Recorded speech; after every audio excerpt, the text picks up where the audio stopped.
자, 증언자가 되라는 제목으로 요한복음 1장 6절부터 8절 말씀을 가지고 하나님 말씀 함께 나누도록 하겠습니다.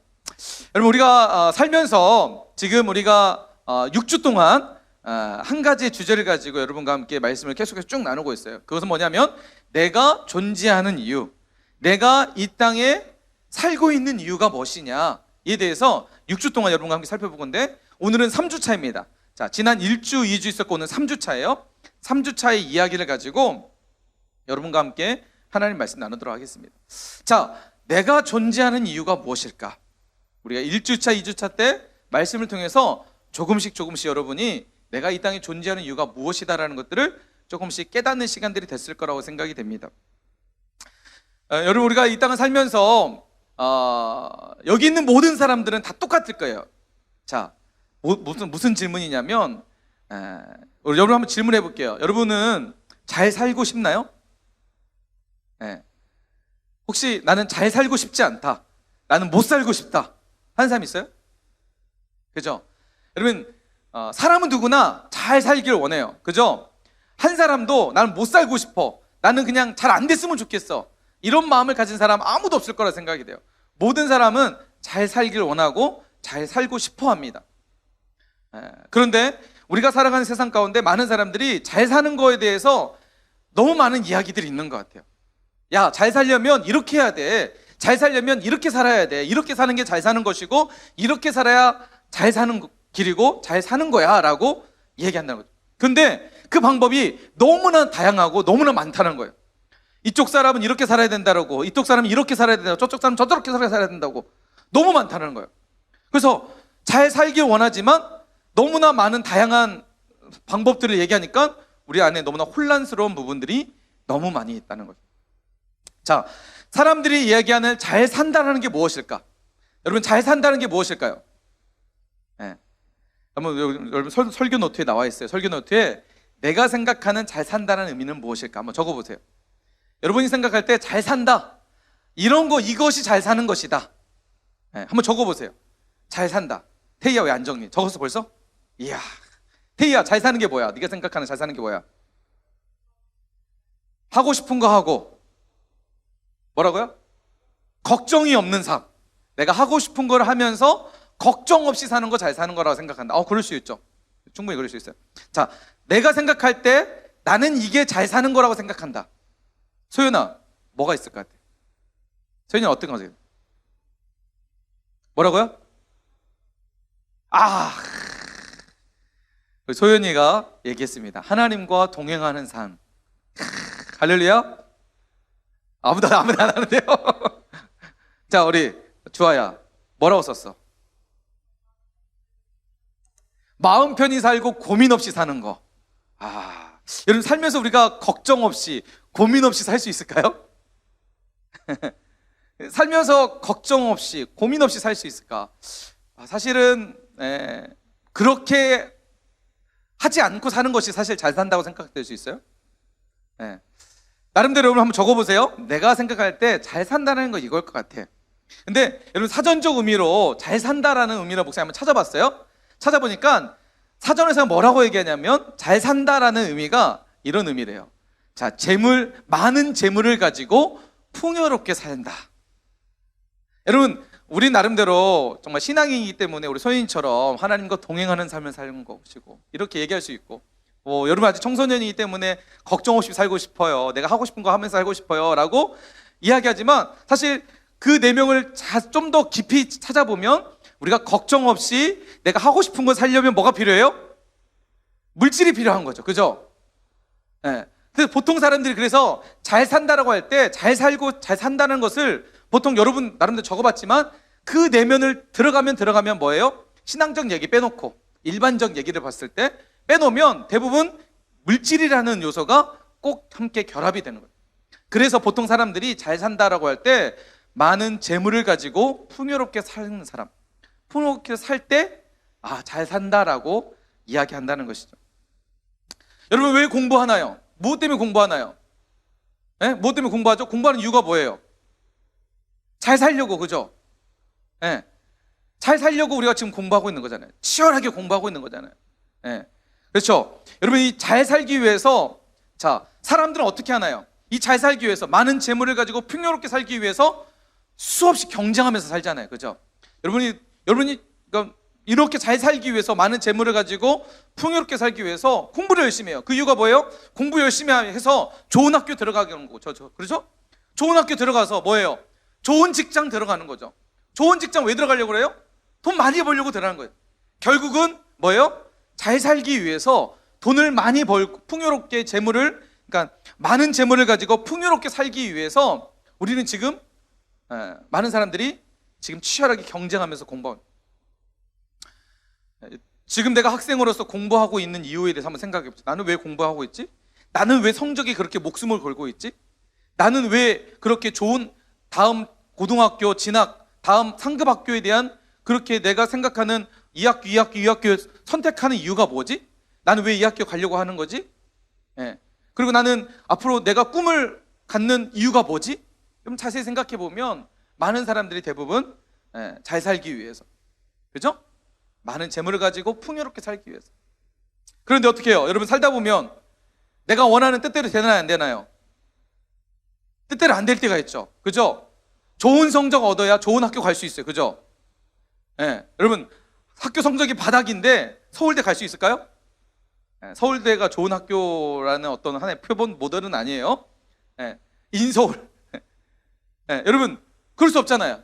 우리 치열하게 부모님이 왜 여러분에게 계속 공부하라 그러고 왜 잔소리하면서 그렇게 공부에 목숨 걸라고 이렇게 말씀하는 이유가 뭘까요? 좋은 학교 가기 위해서. 성적은 딱 한 가지예요. 그죠? 성적은 좋은 학교 가기 위해서 성적을 올리는 거잖아요.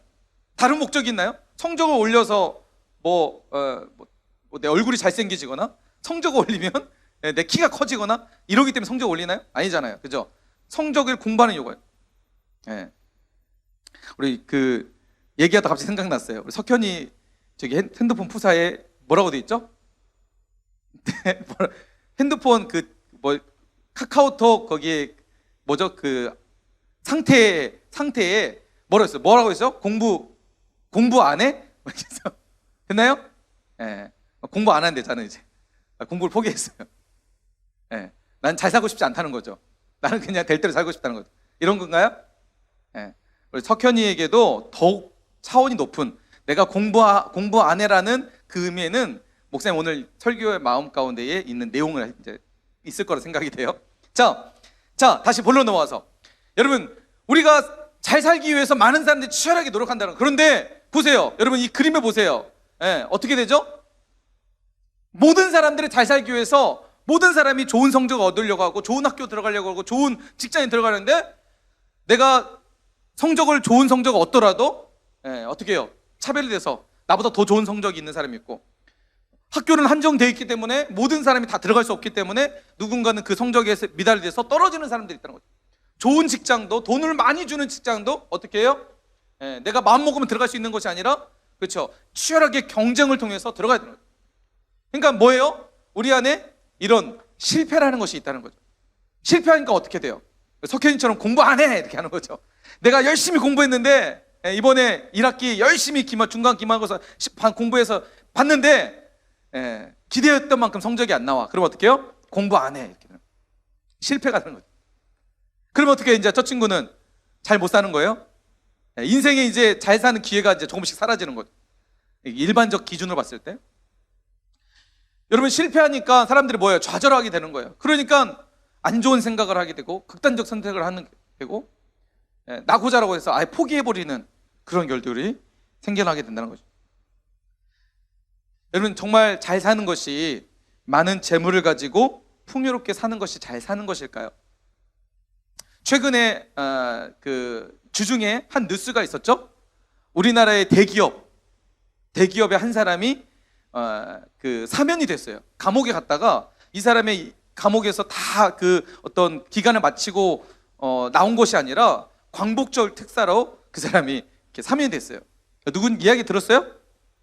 바로 우리나라의 큰 기업이죠. 삼성 기업의 한 분이죠.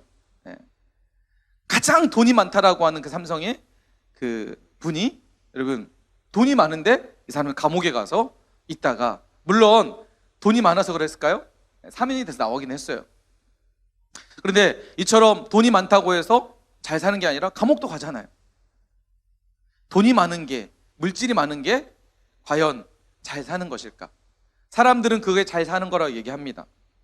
교회 밖에서는 그게 잘 사는 거라고 얘기해서 너 공부 열심히 해야 돼, 너 좋은 학교 가야 돼, 너 좋은 직장 들어가야 되고 돈 많이 버는 곳에서 일해야 돼, 돈이 너의 행복이야 라고 이야기한다는 것이죠. 네, 여러분 꼭 기억하세요. 성경은 돈에 대해서 무엇이라고 얘기할까요? 성경은 돈에 대해서 이렇게 얘기합니다. 디모데전서 6장 10절 말씀이에요. 우리 한번 읽어볼까요? 함께 읽겠습니다. 시작. 돈을 사랑함이 일만 악의 뿌리가 되나니. 자, 돈을 사랑함이 뭐라고요? 일만 악의 뿌리가 된다. 무슨 말이냐면 돈을 사랑하는 것이 모든 악의 시작이라는 거예요. 모든 죄의 시작이 돈을 사랑할 때부터 생겨난다는 거예요. 자, 이 말에 대해서 여러분 오해하지 마세요. 돈이 필요 없다는 거 아니에요. 여러분, 우리가 선교를 하려면, 복음을 전하려면 때로는 물질이라는 도구가 필요해요. 그러죠? 여러분, 교회에서 우리가 이렇게 좋은 시설에서 여러분과 함께 하나님을 예배하기 위해서는 뭐가 필요해요? 돈이라는 물질이 필요해서, 돈이라는 그 물질을 통해서 이런 아름다운 건물을 만들어가는 거예요. 자, 그리고 저 앞에 우리 지금 드림채플 건축돼서 이번에 보니까 외벽에 막 무슨 뭐 다 공사 장비 다 없어졌죠? 보니까 약간 이제 좀 건물이 돼가고 있는 것 같아요. 저렇게 아름다운 건물을 만들기 위해서 뭐가 필요해요? 돈이라는 게 필요해요. 돈이 중요하지 않다는 게 아니라, 여러분, 돈이라는 것은 도구로서, 하나님의 나라와 복음을 위한 도구로서 유용하게 쓰이는 도구입니다. 그런데 성경이 뭐라고 얘기하냐면 돈을 사랑함이 일만하게 뿌리가 된다는 거예요. 여러분, 교회 밖에 나가면 잘 살기 위해서 수많은 사람들이 이 돈을 쫓아간다는 거예요. 그런데 뭐예요? 일만하게 뿌리가 된다. 최근에 뉴스에서 목사님이 자꾸 뉴스를 보면 안 좋은 뉴스들이 너무 많이 나오는 것 같아요. 그렇죠? 부모를 살해하기도 하고. 이유는 다른 이유가 없어요. 돈 때문에요. 돈 때문에 부모님을 죽이기도 하고 자녀도 죽이기도 하고. 그렇죠?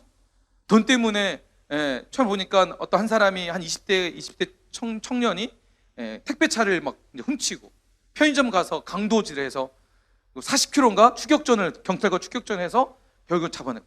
그러니까 편의점에서 얼마를 강도했냐면 10만 원 했대. 10만 원. 그 10만 원에 자기 인생을 완전히 그냥 망가버린 거죠. 그 돈이 뭐라고?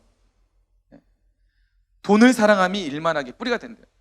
다시 원점으로 돌아갑시다. 여러분, 세상에서 잘 산다라고 할 때 잘 사는 게 많은 재물을 가지고 풍요롭게 사는 거, 이게 잘 사는 것일까요? 여러분 기억하세요. 그것은 결코 잘 사는 게 아닙니다. 많은 재물을 가졌다라고 그 사람이 잘 사는 거 아니에요. 많은 재물을 가졌어도 감옥에 들어가기도 하고요. 그 재물 때문에 사람을 죽이기도 하고요. 그것 때문에 가족도 깨지게 되는 이런 비참한 일들이 우리 주변에 너무 많이 일어나고 있다는 거죠. 여러분, 우리가 생각합시다. 세상의 기준으로 자꾸만 우리의 삶을 좀 기준을 잡지 않았으면 좋겠어요. 세상의 기준으로 내 삶을 평가하지 않았으면 좋겠어요. 세상의 기준으로 내 삶의 기준을 정하지 않았으면 좋겠어요. 자, 석현이가 저 공부 안 해! 라고 했던 이유는 바로 세상의 기준에 나를 맞추지 않을 거야! 이런 거죠. 공부가 인생의 전부는 아니야! 공부가 인생의 행복은 아니야! 그래서 공부 안 해! 라고 했지만 공부할 거예요.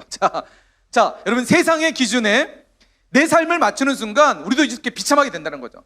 세상의 기준은 잘 사는 거, 돈 많이 버는 거야. 잘 사는 거, 많은 재물을 가진 거야. 그러기 위해서 너 공부 열심히 해야 되고, 그러기 위해서 좋은 학교 가야 되고, 그러기 위해서 좋은 직장 가야 되는 거야. 이게 잘 사는 길이야 라고 사람들이 얘기한다는 거죠. 그런데 여러분, 이런 세상의 기준은 잘됐다 잘못됐다? 기준 자체가 잘못됐다라는 거예요. 하나님이 없는 기준은 여러분 어떤 기준이든 잘못됐다는 거예요. 사람들은 수많은 기준을 잴 거예요. 세상은 한 가지 기준을 결국 한 가지 기준이겠지만 그 기준을 위해서 수만 가지의 방향들을 얘기합니다. 야, 잘 사는 거 이렇게 해야 잘 사는 거야. 공부 이렇게 해야 되는 거고 이렇게 가야 되는 거야 라고 얘기한다는 거죠. 그런데 여러분, 목적지와 목표가 여러분 잘못됐으면 모든 방향은 잘못된 거죠. 그죠? 내가 서울 가려면 서울 가는 길로 가야 되죠. 그죠? 서울 가기 원하는데 저기 제주도 쪽으로 비행기를 탔으면 서울 갈 수 있을까 못 갈까요? 목적지가 제주도로 되어 있으면 어떤 길을 가든 제주도로 갈 수밖에 없는 거예요. 여러분, 세상의 기준은 한 가지예요. 잘 사는 거, 돈 많이 버는 거야. 그게 행복한 거야 라고 다양한 길들을 얘기하는 거예요. 자, 오늘 말씀을 통해서 목사님이 왜 이 말을 여러분에게 계속해서 드리냐면, 내가 이 땅에 존재하는 이유가 무엇인지 우리가 분명히 알 때 우리는 잘 살 수 있게 된다는 거예요. 자, 내가 이 땅에 존재하는 이유를 따라 살아가는 인생이 가장 행복한 인생이고 가장 잘 사는 인생이라는 것을 여러분에게 이야기하고 싶기 때문이에요. 자, 성경에서 우리가 이 땅에 존재하는 이유, 우리가 진짜 잘 사는 이유가 무엇인지, 잘 살려면 어떻게 해야 되는지 여러분 한 가지만 아시면 돼요. 자, 내가 존재하는 이유, 내가 왜 이 땅에 존재하는 이유를 우리가 알면 됩니다. 자, 여러분, 성경에 우리가 잘 사는 방법에 대해서 성경은 이야기합니다. 뭐 구체적으로 너희들 잘 살려면 이렇게 해야 돼 라고 얘기하지 않고, 그런 잘 사는 거에 대한 분명한 어떤 하나의 기준을 이야기해 줍니다. 자, 그게 바로 이사야서 44장 21절 말씀이에요. 자, 야곱아, 이스라엘아, 이 일을 기억하라. 너는 내 종이라. 내가 너를 지었났어. 여러분, 우리를 만드신 분이 누구시라고요? 여러분, 우리를 만드신 분이 누구실까요? 여러분, 우리를 창조하신 분이 누구실까요? 우리를 이 땅에 보내신 분이 누구실까요? 자, 예수 그리스도로 합시다. 자, 나를 이 땅에 보내신 분이 누구실까요? 내가 이 땅에 지금 존재하는 이유가 무엇이라고요? 예수 그리스도. 내가 지금 숨을 쉬며 이 자리 예배하게 하신 분이 누구시라고요? 예수 그리스도. 여러분, 나를 지으신 분이 하나님이시라면, 그렇죠?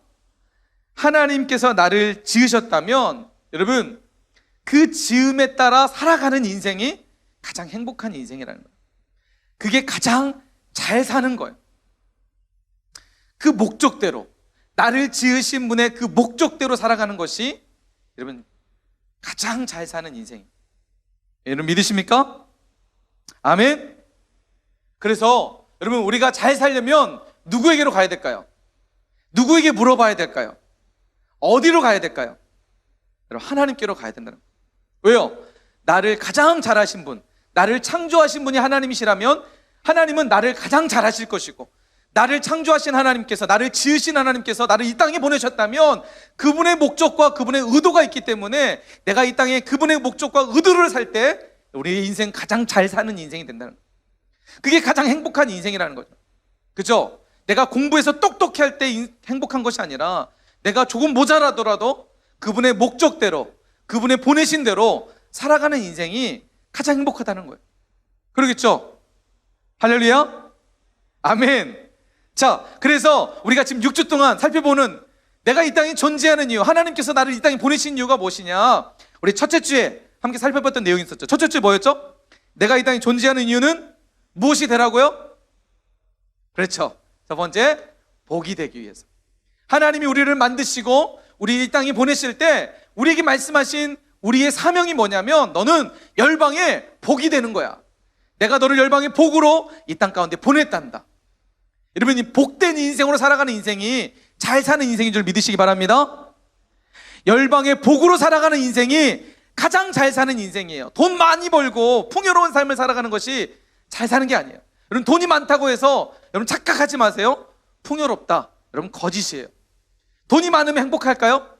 진짜 행복할까요? 돈이 많아도 감옥에 가는데, 돈이 많아도 여전히 걱정이 많은데, 돈이 많아도 여전히 고민이 많을 텐데.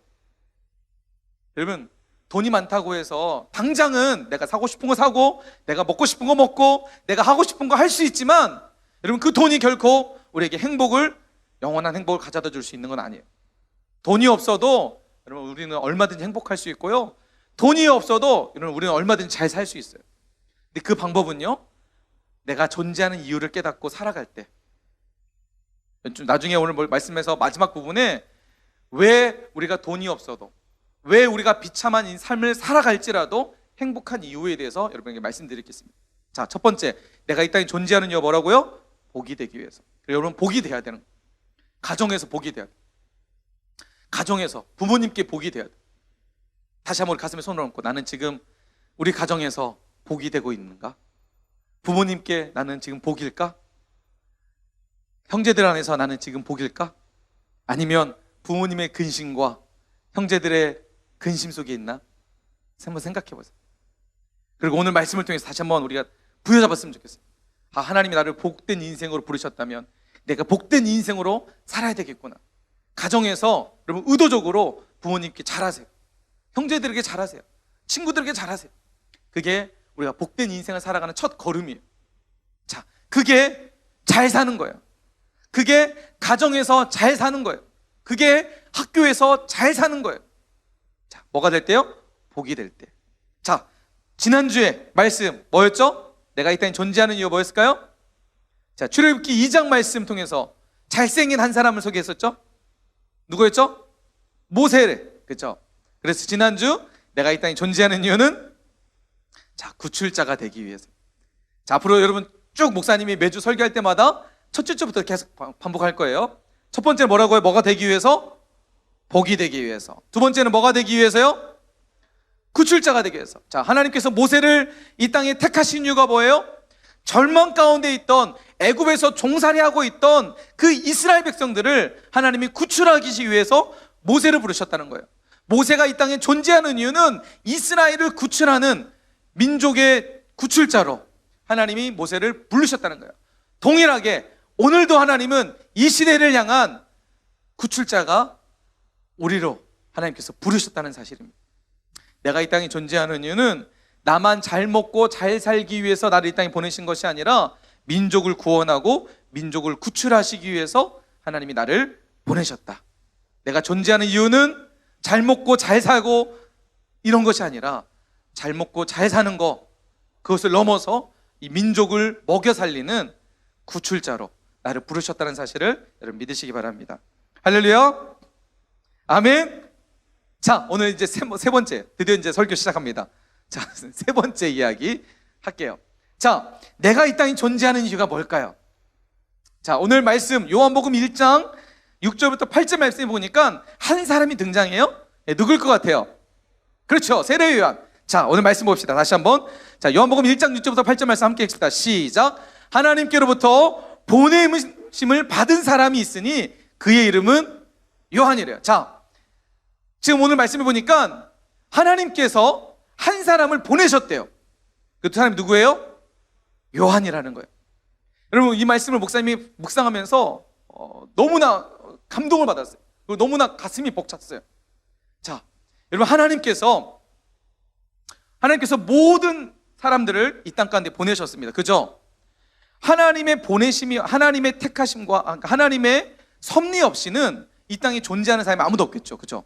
하나님이 섭리하지 않으셨는데, 하나님이 계획하지 않으셨는데 사람들이 그냥 이 세상에 그냥 우연히 태어났다, 여러분, 이런 사람 아무도 없어요.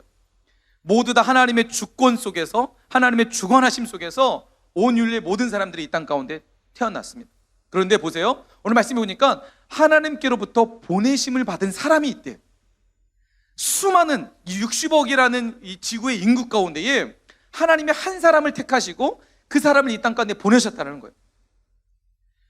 여러분, 목사님이 왜 이 말씀을 보면서 감동을 받았냐면, 오늘 여러분에게 말씀을 전하는 한 사람으로 내가 하나님 앞에 지금 쓰임받고 있다는 이 사실이 이 말씀과 연결이 되었기 때문에, 60억이라는 수많은 사람들이 있는데 그 많은 사람들 중에 하나님께서 나에게 주목하시고, 나라는 작은 사람을 주목하시고 나를 통해서 하나님의 말씀을 전하는 사람으로 보내셨다는 사실이 너무나 감격적이더라고요.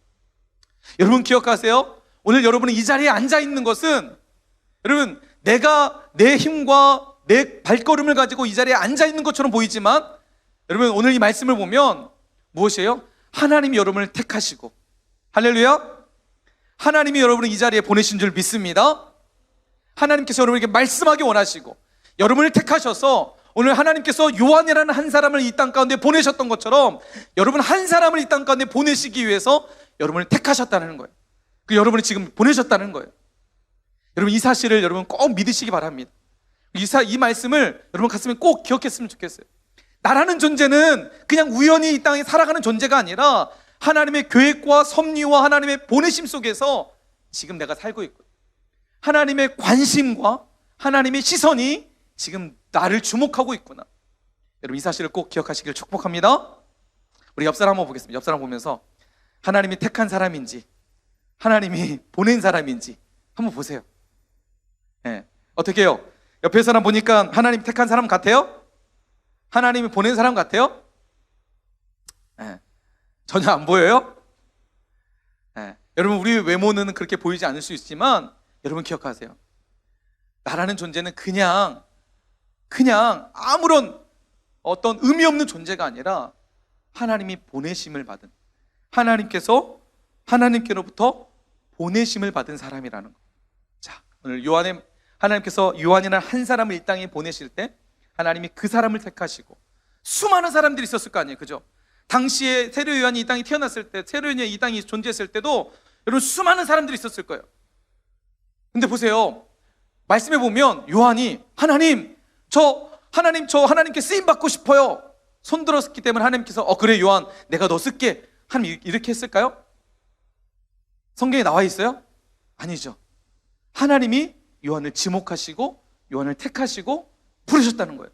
그가 어떤 사람이든 그게 중요한 것이 아니라 하나님이 택하시고 부르시고 세우셨다는 거예요.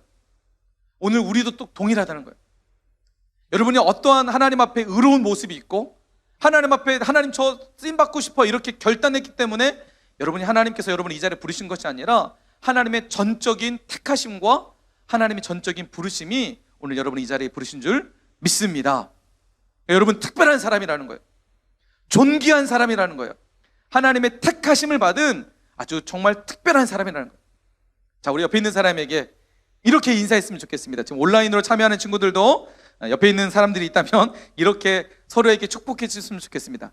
너는 하나님이 택한 특별한 사람이야. 자, 함께 인사합시다. 시작. 너는 하나님이 택한 특별한 사람이야. 할렐루야.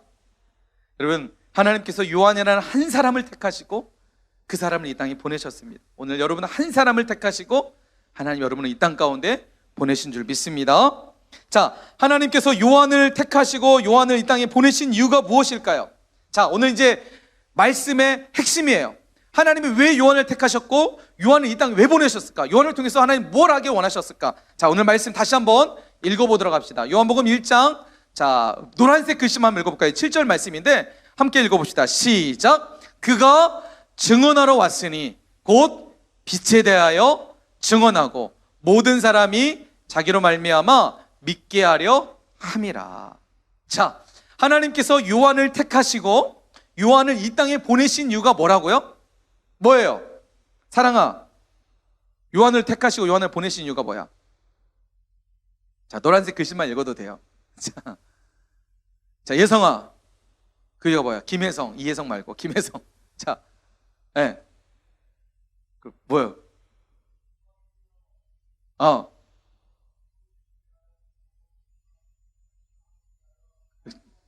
그냥 조금만 읽는 거야. 자, 여러분, 하나님이 세례자 요한이에요. 세례 요한 이름 아니에요. 왜 세례 요한이었냐면 요한의 제자 중에 예수님의 제자이기도 했던 요한이라는 사람이 있죠. 자, 이 사람은 거고 지금 요한과 이름이 똑같은 이름이니까 헷갈리니까 우리가 그냥 명목상 오늘 본문에 등장하는 요한이라는 사람은 세례를 줬던 사람이기 때문에 세례 요한이라고 얘기하지, 이 사람의 풀네임이 세례 요한 이거 아니에요, 여러분. 나중에 이건 착각하지 말라고 여러분 얘기해 주는 거예요. 자, 오늘 본문에 등장하는 세례 요한 하나님께서 이 땅에 보내신 이유는 다른 것이 아니라 그가 증언하러 왔으니, 자, 곧 빛에 대하여 증언하고. 자, 세례 요한이 이 땅에 왜 하나님께서 요한을 이 땅에 왜 보내셨다고? 뭐 하기 위해서? 증언하기 위해서 보냈다는 거예요. 증언하기 위해서. 근데 그 누구를 증언하냐면 빛에 대하여 증언하기 위해서요. 자, 모든 사람이 그래서 그 빛에 대하여 증언함으로 말미암아 모든 사람이 그 증언을 듣고 그 빛을 믿게 하기 위해서 하나님께서 요한을 이 땅에 보내셨다는 거예요.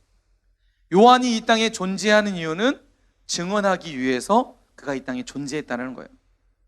그 증언은 빛에 대한 증언이었고 그 빛에 대한 증언을 통해서 믿지 않는 많은 사람들이 그 빛을 믿게 하도록 요한이 이 땅에 존재했다는 것입니다.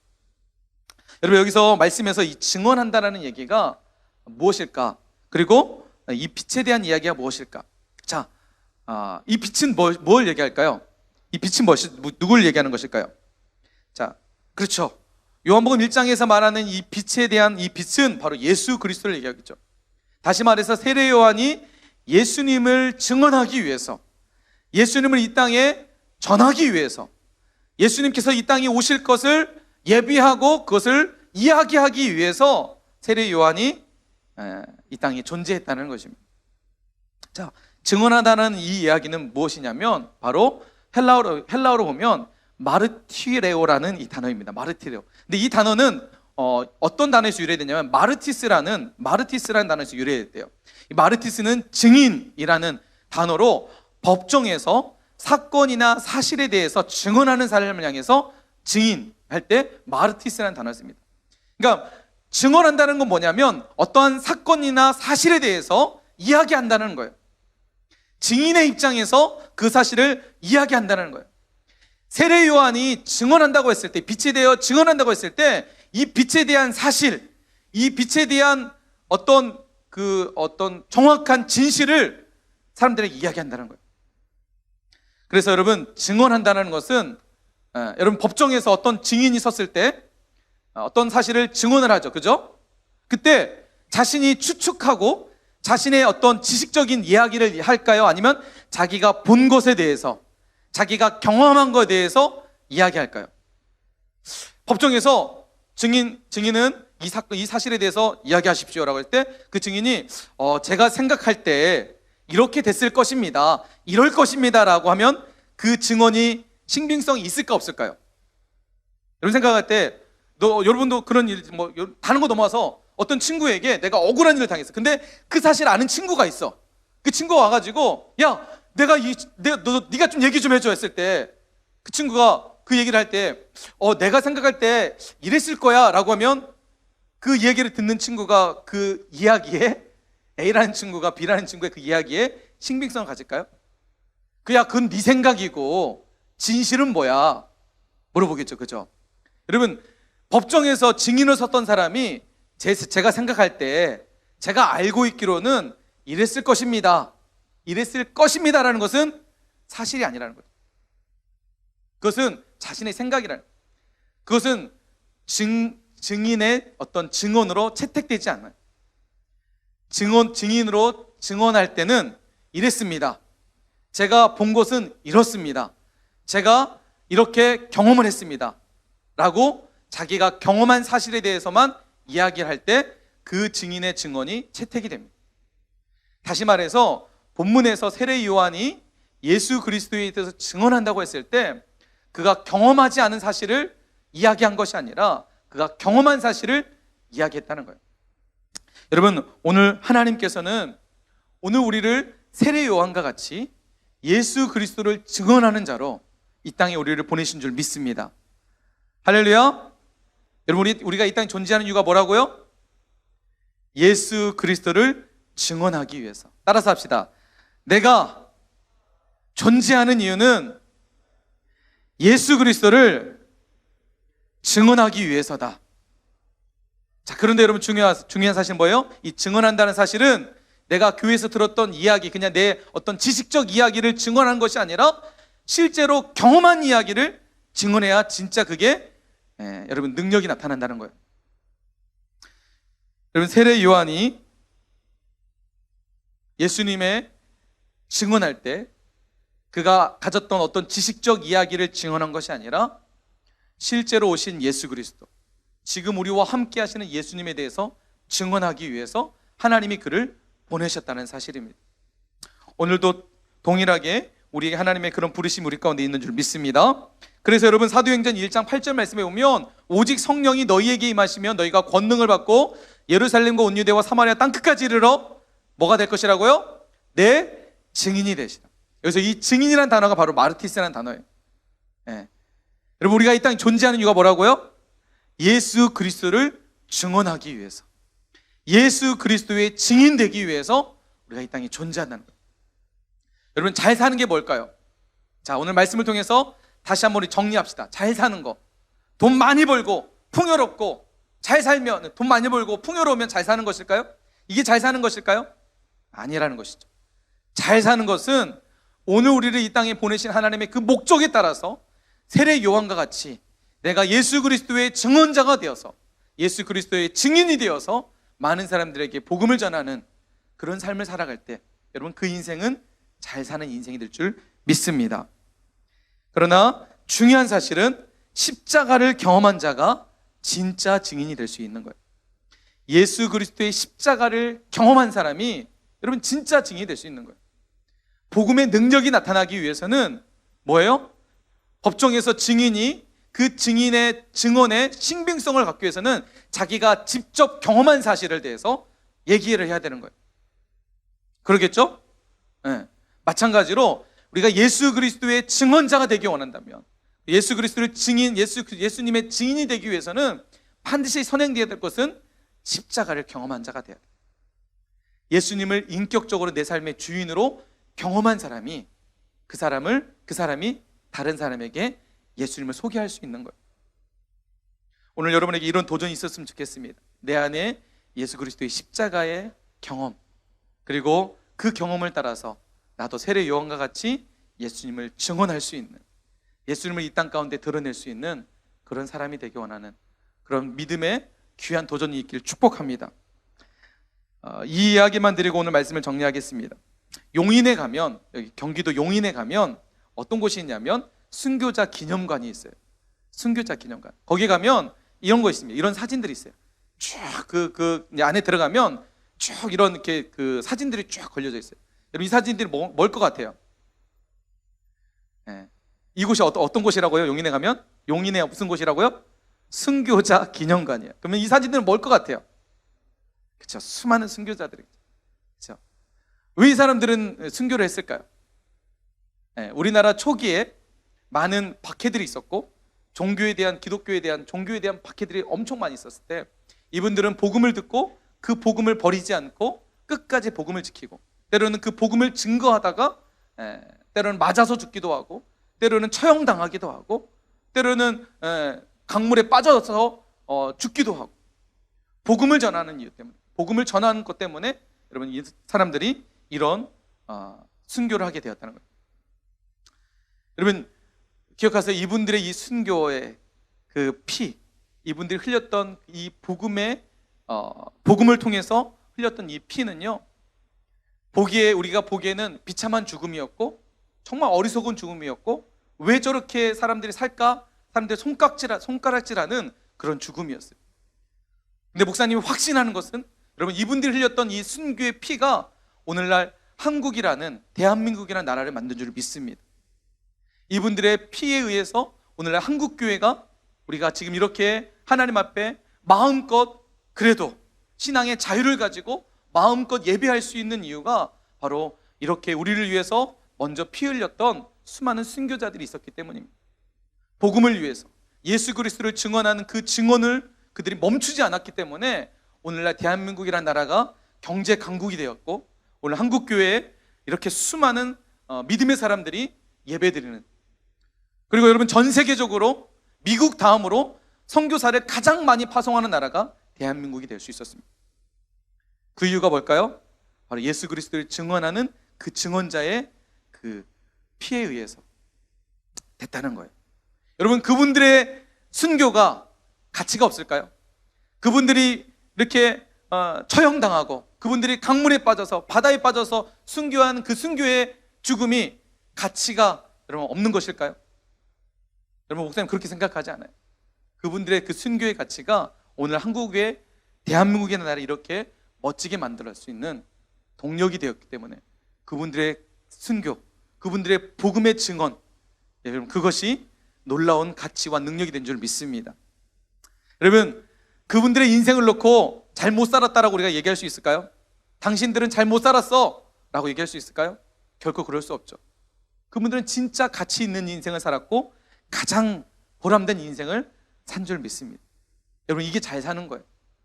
복음을 위해서 기꺼이 자신의 삶을 헌신할 수 있는 거, 복음을 위해서 기꺼이 자신의 목숨까지도 걸 수 있는 거, 여러분 그것이 가장 행복한 인생이고 가장 잘 사는 인생인 줄 믿습니다.